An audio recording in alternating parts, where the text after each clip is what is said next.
తాకట్టులో ఉన్న బంగారాన్ని విడిపించి ఆ రోజున్న మార్కెట్ ధర కట్టి మిగిలిన డబ్బును మీకు అందిస్తుంది కొమ్మూరి గోల్డ్. నమస్తే, వెల్కమ్ టు వి మీడియా. ప్రస్తుతం మనతో పాటు ఉన్నారు హోమియోపతి డాక్టర్ శ్రీధర్ రెడ్డి గారు. సార్తో మాట్లాడి హెల్త్ పరంగా మరికొన్ని అప్డేట్స్ అడిగి తెలుసుకుందాం. నమస్తే సార్. సార్, ఒకప్పుడు B12, D3 గురించి చూసుకుంటే చాలా రేర్గా ఇందులో ప్రాబ్లమ్స్ ఉన్నాయా, ఓకే మనం సప్లిమెంట్స్ తీసుకోవాలనే విధంగా ఉండేది. కానీ ఇప్పుడు 10 మందిలో చెక్ చేస్తే ఖచ్చితంగా 8 మందికి కూడా ఈ డెఫిషియన్సీ అనేది ఉంటుంది. సార్, నిజంగా అంటే ఒకప్పటికి ఇప్పటికీ ఏం మారింది అంటారు? లైఫ్ స్టైల్ చేంజ్ చేసుకున్నప్పటికీ ఈ డెఫిషియన్సీ అనేది తగ్గట్లేదు అంటారు. దేనికి అనుకోవచ్చు? అది మన లైఫ్ స్టైల్ మెయిన్గా. ఇప్పుడు B12 అనేది ఓకే, బట్ D3 అనేది చాలా మందికి డి విటమిన్ ఏదైతే ఉందో చెప్పాలంటే ఆల్మోస్ట్ మీరు అన్నట్లు 80%, 10లో 8 మెంబర్స్ అంటే 100లో 80%. అది 80% వాళ్ళకి పర్టికులర్గా యంగ్స్టర్స్ కూడా నవేడేస్ అబోవ్ ఏజ్ 40-80% తక్కువ ఉంటుంది.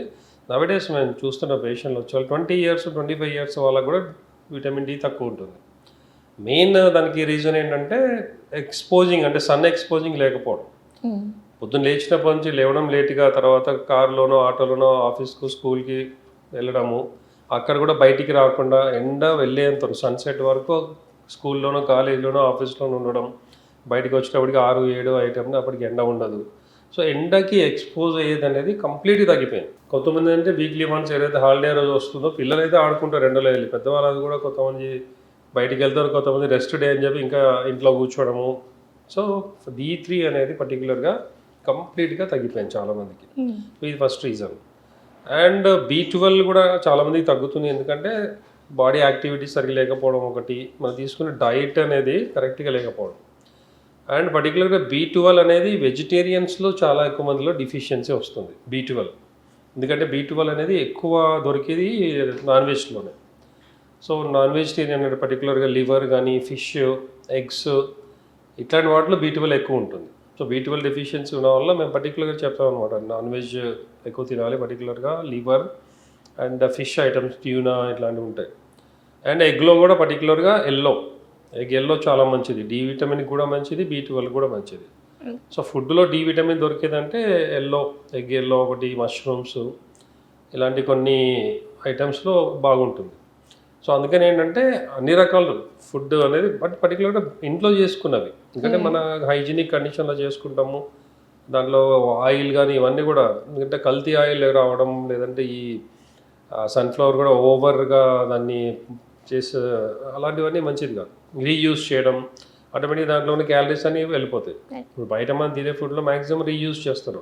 వాళ్ళు ఏదో వడ కానీ పూరి కానీ చేసిన మిగిలిన ఆయిల్ తీసుకొచ్చి వాళ్ళు ఆ బిర్యానీలో కానీ లేదా కర్రీస్లో వాడడం ఇలా చేస్తూ ఉంటారు. సో ఎక్కువసార్లు దాన్ని మనం ఎంత రీయూజ్ చేస్తామో దాంట్లో పాయిజనస్ ఎఫెక్ట్స్ అనేవి ఎక్కువ వస్తాయి. చాలామందికి లివర్ పాడయ్యేది ఈ వీటి వలన. 90% అంటే అందరు ఏంటంటే ఆల్కహాల్ వల్ల లివర్ పాడవుతుందని ఒక దీంట్లో ఉంటుంది. దానికంటే కూడా మనం తీసుకునే diet, non alcoholic liver cirrhosis అంటాం, అంటే ఫ్యాటీ లివర్. చాలా ఇప్పుడు లేడీస్లో కూడా చాలామందికి ఫ్యాటీ లివర్ కామన్ అయిపోయింది. మరి వాళ్ళు ఆల్కహాల్ తీసుకోరు, ఏముండదు, బట్ తీసుకునే ఫుడ్ ఆయిల్ ఎఫెక్ట్ అంటారు. ఆయిల్, షుగర్ లివర్ని డ్యామేజ్ చేసేది ఈ రెండు. అంటే ఏ ఆయిల్ అయినా ఎక్కువ తీసుకుంటే లివర్ పాడదు. పర్టికులర్గా ఈ రీయూజ్డ్ ఆయిల్, అన్క్వాలిఫైడ్ అంటే మంచి హైజీనిక్ లేని ఆయిల్ ఉంటుంది. అండ్ షుగర్, ప్రతి దాంట్లో షుగర్ ఉంటుంది. సాఫ్ట్ డ్రింక్స్ కానీ ఏది తీసుకున్నా, చాలామంది ఎనర్జీ డ్రింక్స్ అని తాగుతూ ఉంటారు. అది మెయిన్గా ఈ లివర్ డ్యామేజ్ చేస్తుంది అనమాట. సో ఆల్కహాల్ అనేది ఓవర్గా తాగినప్పుడే లివర్ మీద ఎఫెక్ట్ అవుతుంది. మామూలుగా తీసుకుంటే ఆల్కహాల్ వల్ల లివర్కి ఏం కాదు, బట్ ఇవన్నీ. సో అందుకని ఏంటంటే మనకి విటమిన్ డెఫిషియన్సీ ఉన్నా లేదా ఆ ఫుడ్ అనేది చాలా important. So non vegetarian compulsory weekly 1 or 2 అన్న మినిమం తీసుకోవాలి. దాంట్లో ఈ ఫిష్ ఉండేటట్లు చూసుకోవాలి. చికెన్, మటన్ వల్ల మనకి పెద్దగా యూజ్ ఉండదు. అండ్ ఒకవేళ ఈ డెఫిషియన్సీ ఉన్న వాళ్ళు ఏంటంటే లివర్లో చాలా ఎక్కువ ఉంటుంది. ఎందుకంటే మన బాడీలో కూడా మన విటమిన్ ఏదైతే B12 తీసుకుంటామో అది స్టోర్ అయ్యేది లివర్లోనే. సో మనకి ఎంత కావాలో లివర్ నుంచి బాడీకి సప్లిమెంట్ అవుతుంది, ఎక్స్ట్రా అంతా లివర్లో స్టోర్ అవుతుంది. సో అందుకని ఏంటంటే మనం లివర్ తింటే మీట్ది కానీ లేదంటే చికెన్ లివర్ తీసుకుంటే డెఫిషియన్సీ ఉన్న వాళ్ళకి.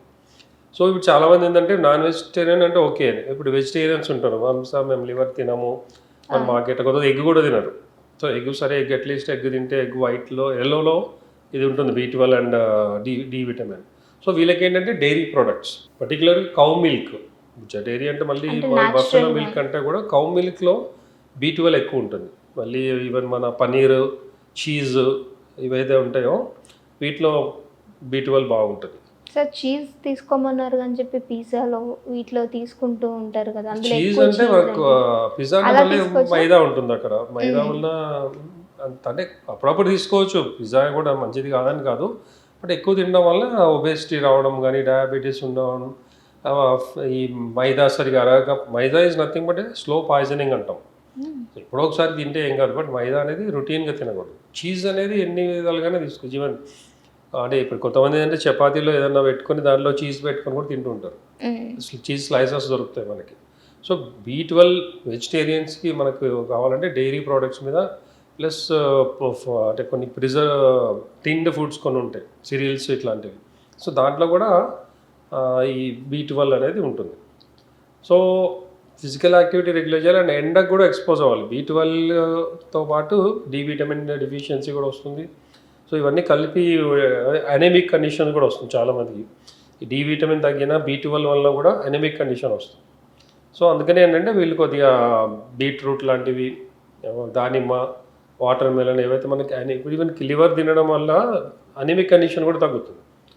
ఐరన్ కూడా లివర్లో ఐరన్ ఉంటుంది, B12 ఉంటుంది, ఇవన్నీ ఉంటాయి. సో అట్లాంటి డిఫిషియన్సీ ఉన్న వాళ్ళు దీని మీద కొద్దిగా ఎక్కువ డిపెండ్ కావాలి. ఇక మరీ డిఫిషియన్సీ ఎక్కువ ఉంది, పర్టికులర్గా వెజిటేరియన్స్ ఉన్నారు, సో వాళ్ళకి సప్లిమెంట్స్ డిఫిషియన్సీ అంటే B12 సప్లిమెంట్ తీసుకోవాలి. D విటమిన్ కూడా D3 వీక్లీ డోసెస్ ఉంటాయి. వీక్లీ 60 kN ట్యాబ్లెట్స్ వస్తాయి. ఇప్పుడు ఎవ్రీ వీక్ అంటే పర్టికులర్ సండే తీసుకుంటే ఎవ్రీ సండే అది 4 weeks అట్లా ఉంటుంది. డిఫిషియన్సీ మరీ ఎక్కువ ఉంటే అది కొన్ని రోజులు ఒక 2-3 months తీసుకోవాలి. అండ్ మార్నింగ్ ఈ సమ్మర్ అయితే 9 to 10 ఏదైతే ఎండ ఉంటుందో ఆ ఎండలో ఒక 15-20 minutes, half an our body expose కావాలి. సో డిఫిషియన్సీ D విటమిన్కి పర్టికులర్గా. సో ఇవి మెయింటైన్ చేస్తే అంటే యాక్టివిటీ, ఇప్పుడు మనం ఎంత విటమిన్ మనం సప్లిమెంట్ తీసుకున్నా బాడీ యాక్టివిటీ లేకపోతే అది యూటిలైజ్ చేసుకోలేదు. సో కంపల్సరీ బాడీ యాక్టివిటీ ఉండాలి, రెస్టింగ్ కరెక్ట్గా ఉండాలి, మెంటలీ కూల్గా పీస్ఫుల్గా ఉండాలి, ఇవన్నీ మెయింటైన్ చేయాల్సి వస్తుంది. ఓకే సార్, చాలామంది కూడా ఈ విటమిన్ B12కి D3కి సప్లిమెంట్స్ రూపంలో కాకుండా ఫుడ్ రూపంలో తీసుకున్న తర్వాత అది బాడీకి అబ్జర్వ్ అవ్వట్లేదు అనే కంప్లైంట్స్ వినిపిస్తుంది. సో దానికి ఇంకేమైనా విటమిన్స్ తక్కువ అయ్యే అవకాశం ఉంటుందంటారా? అది ఇప్పుడు అబ్జర్వ్ కావట్లేదు అంటే ఫస్ట్ ఆఫ్ ఆల్ బాడీ అనేది వీక్గా ఉండడము, యాక్టివిటీ లేకపోవడము, ఇవన్నీ ఉంటుంది. ప్లస్ దాని ల్యాక్ ఆఫ్ అసిమిలేషన్ అంటాం మేము మెడికల్ టర్మ్లో. సో దానికి సపరేట్గా హోమియోపతిలో కొన్ని మెడిసిన్స్ ఉన్నాయి. సో మనం చాలామంది ఏంటంటే బాగా తింటారు కానీ వెయిట్ లాస్ అవుతుంది, వంట పట్టదు అంటాం తెలుగులో. సో అసిమిలేషన్ లేకపోవడం. సో దీనికి ఏంటంటే హోమియోపతిలో మేము ఇచ్చే మెడిసిన్ వలన తీసుకున్న ఫుడ్ ఏదైతే ఉంటుందో విటమిన్స్ ఇవన్నీ కూడా బాడీకి కరెక్ట్గా యూటిలైజ్ అవుతాయి. ఓకే. సో దానివల్ల డిఫిషియన్సీ తగ్గుతుంది, హెల్త్ కూడా ఇంప్రూవ్ అవుతుంది.